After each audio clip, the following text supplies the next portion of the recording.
Justice Sudarshan Reddy తీర్పుతోనే నక్సలైట్లు రక్షించబడ్డారని కేంద్ర మంత్రి అమిత్ షా అనడం సరైంది కాదన్నారు జస్టిస్ చంద్రకుమార్. ఉపరాష్ట్రపతిగా పోటీ చేస్తున్నందునే రాజకీయ ఆరోపణలు చేస్తున్నారని అన్నారు.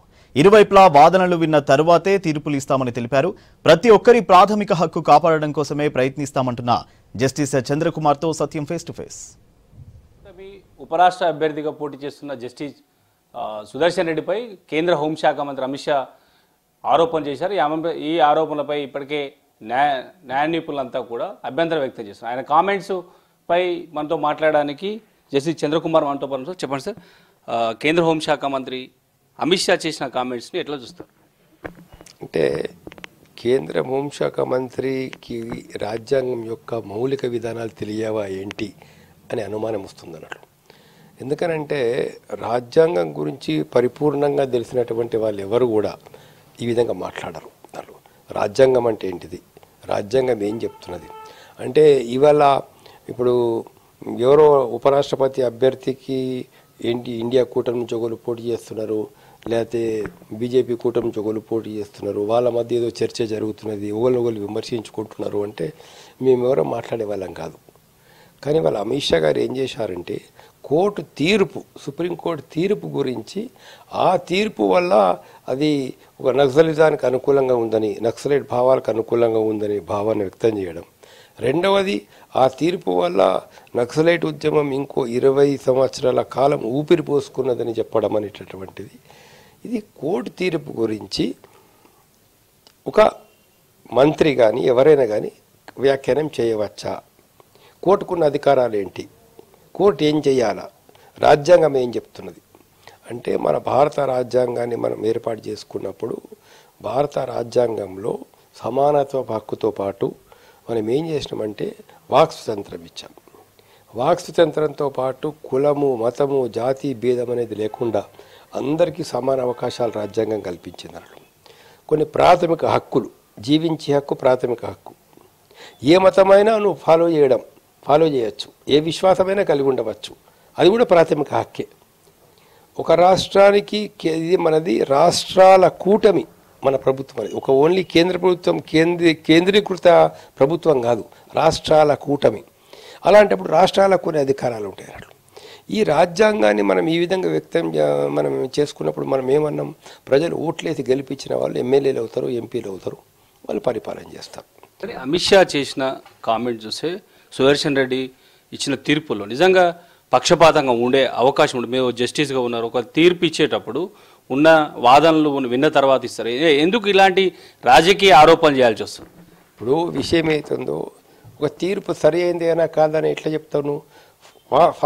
వాస్తవాలకు అనుకూలంగా ఉందా లేదా, తర్కానికి నిలబడుతున్నదా లేదా, రీజనింగ్ ఉందా లేదా, అంటే గ్రౌండ్స్ సరి అయినటువంటి గ్రౌండ్స్ ఉన్నాయా లేవా, ఇంతవరకే చూడాలా. సపోజ్ ప్రభుత్వం ఒక చట్టం చేసిందంటే రేపు తెల్లారి ఏది మీడియాలో ఈ వార్తలు రావడానికి వీలు లేదు అంటారు, లేదా మీడియా పర్సన్స్ ఇట్లా చేస్తే నేరము అని చెప్పేసి చేస్తారు. అది వాక్ స్వాతంత్రానికి భిన్నంగా ఉండేటటువంటి చట్టం తీసుకొచ్చారు. ఆ చట్టం సుప్రీంకోర్టుకు వచ్చింది, హైకోర్టుకు వచ్చింది. హైకోర్టు జడ్జిగా మేము ఏం చేయాలా? ఈ చట్టం కరెక్ట్గా ఉందా లేదా చూడాలా, ఈ చట్టం రాజ్యాంగబద్ధంగా ఉందా లేదా చూడాలా. చట్టం రాజ్యాంగబద్ధంగా లేకపోతే కొట్టేసేయాలి. ఏ చట్టమైనా కావచ్చు, ఏ రూల్ అయినా కావచ్చు, ఏ ఆర్డినెన్స్ కావచ్చు, ఏ రూల్ ఏ జీవో కావచ్చు, ఏదైనా కావచ్చు, అది కనుక ప్రజల ప్రాథమిక హక్కుల్ని భంగం కలిగించేదిగా ఉంటే, రాజ్యాంగానికి వ్యతిరేకంగా ఉంటే, దాని పరిణామాలు ఏమైనా కావచ్చు, దాన్ని మనం కొట్టేయాలి. అంటే చీఫ్ జస్టిస్గా పనిచేసిన సుదర్శన్ రెడ్డి పైన ఒక కేంద్ర హోంశాఖ మంత్రిగా ఉన్న అమిత్ షా ఇలాంటి కామెంట్ చేయడాన్ని ఒక న్యాయ కోవిదుడిగా మీరు ఎట్లా చూస్తారు? అది కావాలని చేసినటువంటి ఒక ఆరోపణ.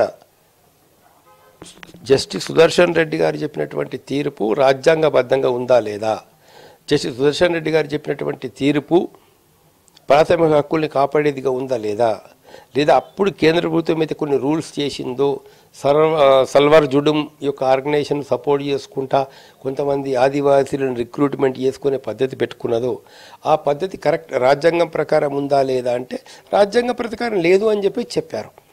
ఏ జడ్జి అయినా అంత చెప్పాల్సిందే. తర్వాత ఆయన సుదర్శన్ రెడ్డి గారు ఒక్కరు కాదు కదా, అతనితో పాటు ఇంకో జడ్జి గారు ఉన్నారు, ఇద్దరు కలిసి చెప్పారు. తర్వాత ఆ తీర్పును రివ్యూ చేశారు. ఆ తీర్పు సరైందా కాదా అనేటటువంటిది మళ్ళీ ఇంకో ఇద్దరు జడ్జిలు ఆ తీర్పు గురించి రివ్యూ చేశారు. ఇవాళ ఏ జడ్జి కూడా ఈయన కూడా ఇది రాజ్యాంగానికి విరుద్ధంగా ఉందని చెప్తలేడు ఈ తీర్పు, లేదా ఈ తీర్పు ప్రాథమిక హక్కులకు భంగం కలిగించేది ఉందని చెప్తలేరు. ఏమంటున్నాడు, ఈ తీర్పు వల్ల మావోయిస్టులు కమ్యూనిస్టులు అవుతుందో ఇంకో నక్సలైట్లు ఇంకో 20 సంవత్సరాల కాలం ఊపిరి పీల్చుకున్నారు అనేటటువంటి చెప్తున్నారు. దానికి మాకేం సంబంధం? దేశంలో అత్యున్నత న్యాయస్థానం సుప్రీంకోర్టు ఇచ్చిన తీర్పులను రాజకీయ నాయకులు ఒక మంత్రులు తప్పుపడితే యాక్షన్ తీసుకునే అవకాశం అని ఉంటుందా? మీరు ఎవరు తప్పుపడ్డా కూడా ఎవరు యాక్షన్ తీసుకోవడానికి వీల్లేదు. ఒకటి ఏంటంటే తీర్పు రాజ్యాంగబద్ధంగా ఉందా లేదా అనేది అంతకంటే సుపీరియర్ బెంచ్లు దాన్ని నిర్ణయం చేయాలి. ఫర్ ఎగ్జాంపుల్ ఒక్క జడ్జి చెప్పాడు అనుకోండి, అది డివిజన్ బెంచ్లు నిర్ణయం చేస్తారు, ఇది సరైందా ఏదైనా సరైంది కాదని. హైకోర్టులో సుప్రీంకోర్టులో ఇద్దరు జడ్జీలు ఒక తీర్పు చెప్పారనుకోండి, దాన్ని ఛాలెంజ్ చేసేది ఉంటే అది 3 జడ్జీల దగ్గరకు 5 జడ్జీల దగ్గరకు 7 జడ్జీల దగ్గరకు వెళ్తుంది అన్నట్టు. మళ్ళీ 7 జడ్జీలు కూర్చొని దాన్ని ఛాలెంజ్ చేస్తారు.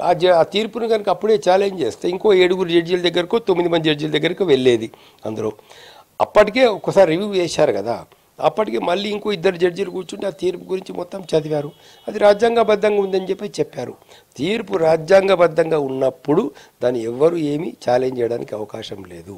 ఇది కేవలం రాజకీయాల కోసం ఆయనను అభ్యర్థిత్వానికి ఇంకొకటి చెప్పడానికి లేదు కాబట్టి ఆ తీర్పు గురించి అమిత్ షా గారు ఏతుందో ఇండియా కూటమి యొక్క అభ్యర్థిని బదనాం చేయాలనే ఉద్దేశంతో చెప్తున్నాడు తప్పించి మరొకటి కాదు. ఇది కేంద్ర హోంశాఖ మంత్రి అమిత్ షా సుదర్శన్ రెడ్డిపై చేసిన కామెంట్స్ కేవలం రాజకీయంగా కావాలని ఆయనపై రాజకీయ ఆరోపణలు చేయడానికి సుదర్శన్ రెడ్డి పైన చేసిన కామెంట్స్గా మేము భావిస్తున్నామని జస్టిస్ చంద్రకుమార్ అంటారు. కెమెరా పర్సన్ సాయితో సత్యం, V6 న్యూస్, హైదరాబాద్.